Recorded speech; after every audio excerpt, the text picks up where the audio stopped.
All right, folks, we are back. I'm your host, BKP, and you're watching BKP Politics on voiceofruralamerica.com. Thank you for joining us. We have a lot going on today at 9:30. We're going to have a discussion with two Georgia state senators concerning HB 581 at 10 o'clock. At 10 o'clock, the Georgia Hour, we're going to do a 1-hour presentation, part one. Can Republicans maintain control in Georgia, or will this be the year that Democrats start making gains under the Gold Dome? We're going to go in deep. We're going to go in really deep on this. This is going to be part one. Tell your friends you're going to want to pay attention. I would say this at 10 o'clock, I would recommend every Georgia GOP county chair, anyone that wants to run for county chair, state office, every district chair. Most of them, they don't.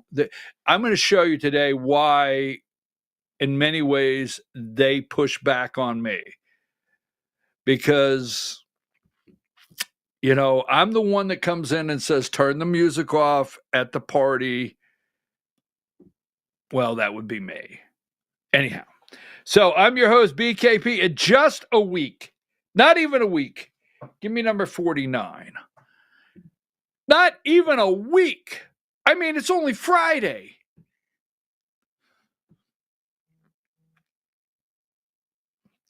And Caitlyn has to go back to being Bruce. Just in 4 days. It's Bruce. Caitlyn. Caitlyn has to go back to being Bruce.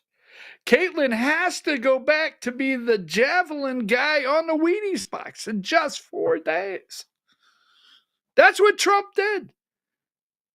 He turned Caitlyn straight. Did I say that? I have to be careful with that. I got to be careful. So in just 4 days, number 32, you got to check off a box. In just 4 days, you got to check the box off. There's no more. In just 4 days, are you a boy or a girl? Now, I'm going to get into this, but I watched the Davos speech yesterday. So the Europeans sitting there. And Klaus Schwab. And Trump looked at them and said to the audience, to the panel, to the world, there's 2 genders. He looked right at them. We'll get into that a little more later. Just in a week. You remember when Gone Straight meant something else? You're getting out today and you better go straight. Well, I didn't really mean it that way. So just like that, Caitlyn Jenner is Bruce again. Just like that. Can't make it up. All right. So Secretary of Defense, number 44. So Hegseth. Now, Pete Hegseth, Secretary of Defense, Hegseth advances to final Senate vote despite misconduct allegations. And we know, here you go, number 48. We have Lisa Murkowski and Susan Collins. They're saying no. Now, we only have 4. We only have 4 available. Remember that. We have 53. And then we're always on John Fetterman watch. Senator from Pennsylvania, the Democrat. We're always on John watch. What will John do? WWF. Let's go with FD. WWFD. What will Fetterman do, right? Anyhow, we're on Fetterman watch, but we know Susan Collins, Murkowski are a no, all right? And they said, nope, can't do it. And let's go with number 65, and then we'll go with 66. Here is this morning. They are loving every minute of it. Susan Collins, he and I had a candid conversation. I just don't feel good. I can't get past women serving in combat. So I'm a no on this one. Okay. Then we go to the next one.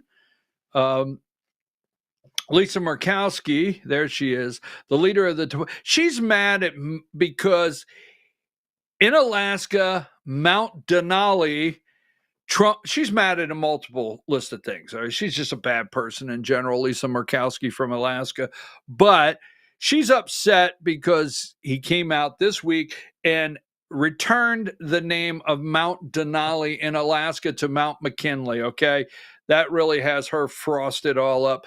The leader of the Department of Defense must demonstrate and model the standards of behavior and character we expect. So let me say this about Pete Hegseth. All right. My hope for this country is that Pete Hegseth is the guy that he says and claims to be today. Back to 44. I really do. That's my prayer for my country, is that this guy here, he is the guy that he says and claims to be today. When we start getting into the past, everybody has some things, or some things could have happened, and that we're not fond of or agree with. I feel good about his nomination. I told you this the other day where President Trump is concerned. President Trump does not do drugs. He's never done drugs. He does not smoke. He's never smoked. He does not drink. He doesn't drink. President Trump doesn't put up with foolishness. He doesn't put up with any foolishness out of any of his kids. He doesn't put up with foolishness out of any of his employees. He doesn't put up with foolishness by the people he's surrounded by, who he surrounds himself with throughout the day. He doesn't put up with foolishness. I'll just say that. All right. Does he go and Kid Rock? Does he go to the fight with Kid Rock? But I have to tell you this. I do not think Kid Rock is getting his cigar and his drink on with Trump. And that's not negative. So I will say, if this guy, if he exemplified foolishness, Trump would not put him in the position. And Trump understands the Department of Defense is a big deal. So I still support this. But we're waiting for, because we only have room for 3 defections. If we have 3 defections, that would be 50-50, and then J.D. Vance, the Vice President of the United States, would vote for the tiebreaker. Now, I know what you're saying out there. I get your emails and your text messages. Look at the Republicans that voted for Lloyd Austin. I get it. Look at the Republicans. These 2 Republicans I just put up voted for Lloyd Austin. Look at the Republicans that voted for Richard Levine, that thinks he's a woman. Look at the I get that. Okay? Got it. You and I, same page. So we're on watch. Number Tillis, number 50. This is who they're really putting pressure on today. The deep state is, we're on watch for what Mitch McConnell will do. And Hegseth is set for a vote tonight. So, I mean, it's Friday night. You want to watch a movie. You want to make some popcorn, right? Go to the skating rink. You're like, what do you think? It's 1982? No, but anyhow, just threw it in there. You want to go to the skating rink? Do a couple skate with your girl? That was so 1980s, right? I promise I'll get past that. But no, you can't, because tonight is the vote.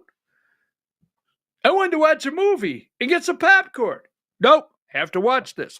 So Hegseth will be voting on tonight, watching McConnell, watching Tillis, and I expect that J.D. Vance will have to be available tonight. The Vice President of the United States, very proud to say that, our Vice President of the United States, J.D. Vance, will have to be available to vote yes to break the tie. All right, so here you go. Number 63. This is where I told you yesterday I was concerned. Scheduled Senate hearings. Thursday, January 30th, next Thursday, 10 a.m., and 9:30. All three of them at the same time. Tulsi Gabbard, Robert Kennedy Jr., Kash Patel. This is intelligence, HHS, FBI. Next Thursday, January 30th, scheduled. I don't believe this to be true, but I told you my concern on Tulsi Gabbard. Well, let's play video 4. Is there one more that would force the vice president to break a tie, or perhaps two more? Senator Young has suggested he will support Pete Hegseth to answer one of your questions. So we will see if anything changes in the last 24 hours, in these final 24 hours. I've also been told there are some Republicans who have misgivings about Hegseth, but might be saving their no vote for Tulsi Gabbard, thinking they can only do one for fear of really alienating President Trump, and they think Gabbard even less qualified than Hegseth. So, Allie, let's go to you. So here's what's happening is they're giving Trump till next Thursday to pull Tulsi Gabbard. I suspect what happens after tonight when Hegseth is approved. Now, John Thune, I'm going to give John Thune every chance. I'm just going to do it. It's not a matter of trust. I don't trust a damn Republican at all. That's why I'm glad Trump's not a Republican. But well, now I know. Well, you could have. Don't you trust this one? Easy, all right. So that being said, I'm going to give John Thune a chance. I don't doubt that after tonight, when Hegseth is approved, that between now and next Thursday, Donald Trump, they whip the vote, meaning they go through, they don't whip the hell out of anybody, like Kramer said on Seinfeld, but they whip a vote, and if they can't get to Tulsi Gabbard, they can't get to that 50 mark where the vice president would vote. They start telling Trump, we can't get her over. Let's remove. Now, I don't know that, but I'm telling you that is the hope. If we've got to give you Hegseth, you got to give us one, and that's Tulsi Gabbard. Be concerned because you don't want Ratcliffe. Let me tell you something. You do not want Ratcliffe. Let me say this. Marco Rubio got 99 votes for Secretary of State. Did that get you? He got 99 votes. Something's wrong. Ratcliffe got 21 for the CIA. He got 21 Democrat votes. Yeah, You need Tulsi Gabbard to be the head of national intelligence. If they remove Tulsi Gabbard and you've got Marco Rubio, Secretary of State, Ratcliffe, CIA, and she's not the head of intelligence, we may have an issue. Just putting it out there. So we'll see come next week what happens.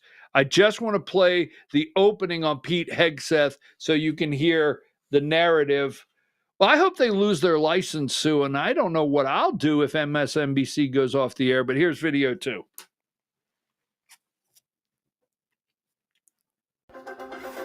We are being tasked to trust our armed forces to a man with a history of erratic behavior. One of the kindest words that might be used to describe Mr. Hegseth is erratic.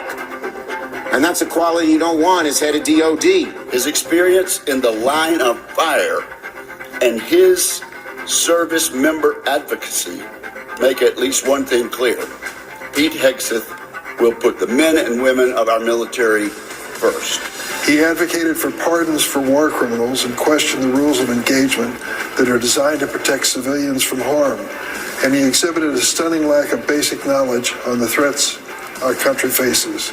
As Pete said at his hearing last week, we don't need more bureaucracy at the top. We need more war fighters empowered at the bottom. Those were Democratic and Republican senators yesterday before Pete Hegseth's nomination for defense secretary cleared a key hurdle. The question is, does the former Fox News host have enough support to get confirmed later today? All right, folks, that will be tonight. That will be the vote. We're going to talk about Davos when we return. Give me 75. Trump looks at the camera. He doesn't go to Davos. They are there. And Klaus Schwab welcomes him, and he lets them have it. I mean, lets them have it. And we are back on the world stage. They know who's in charge.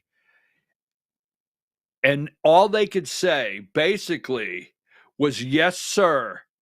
Yes, sir. Yes, sir. And we can't wait to have you here as our guest. That's it. He shocked them. He went after, we want lower prices, oil prices. He's 100% right. If oil goes down, Biden had Russia, the war, the billions of dollars that you spent as American citizens, and all the sanctions they claim they had, Vladimir Putin has been making an enormous amount of money on the price of oil, natural gas, and other things that he's selling on the dark market or whatever you want to call it. And Trump's right. You bring down the price of oil, you collapse. Russia, that is the bank. In Russia, they got to make a deal. This guy knows what he's doing. Here's one that I really enjoyed, and we'll talk about this in a minute. He looked right at them yesterday, and he said, number 72, Diane, President Donald Trump says he'll demand that the interest rate drops immediately. Now, the world waited, all right? Give me number 71. Now, what really has, this is in a week, 4 days. People, the estimates from CNN and Stephen Ratner and MSNBC and CBS, they all came out, and every week what Trump's policies would do. All right. What Trump's policies would do to inflation, what Trump's policies would do to your 401k, what Trump's proposed policies, how it would collapse our economy, what Trump's policies would do in our standing in the world. He said, I want interest rates down. I want the price of oil down. I'm going to give you a 15% tax if you make it here. If you want to, if you don't, he told the world yesterday, that audience, if you make it in the United States, 15%. If you don't, you'll pay a tariff to come into the country. And then he ripped the EU and said, look, here's how we get treated in the EU. Wow. Damn. And guess what happened? His Davos speech, the market reacted to the positive? It didn't collapse Wall Street this morning in panic? No, not at all. Take a break. We'll be right back. Wait a minute. Before we take a break, at 9:30, give me, Diane, at 9:30, I had it here just a minute ago. Give me number 30. We have HB 581 in Georgia. So if you're out there nationally, you may want to pay attention to this. We have Senator Chuck Hofstadter, he's from the 52nd District. He's a Republican from Rome. He'll be with us at 9:30. And then he is chair of the Georgia State Senate Finance Committee. And number 31, another state senator, the majority leader, Republican majority leader, he'll be with us at 8:30 this morning because we're going to be talking about HB 581. A lot of confusion about this, but it deals with property tax assessment, right? Capping property tax, and all these municipalities, counties, and Board of Education that want to opt out. That's at 9:30. Now, at 10 o'clock, the Georgia Hour at 10 o'clock, I'm going to be doing a special 1 hour part. Go ahead, take that down. A 1 hour part one Republican Party of Georgia. Can you hold your majority in 2026? Can you take the Trump win in 2024 and turn it into a positive in 2026? Or is 2026 the year that Democrats gain some control under the Gold Dome in Atlanta? Everything they don't want to talk about, we'll talk about at 10 o'clock. You don't want to miss that. Diane, let's take a break and we'll be right back.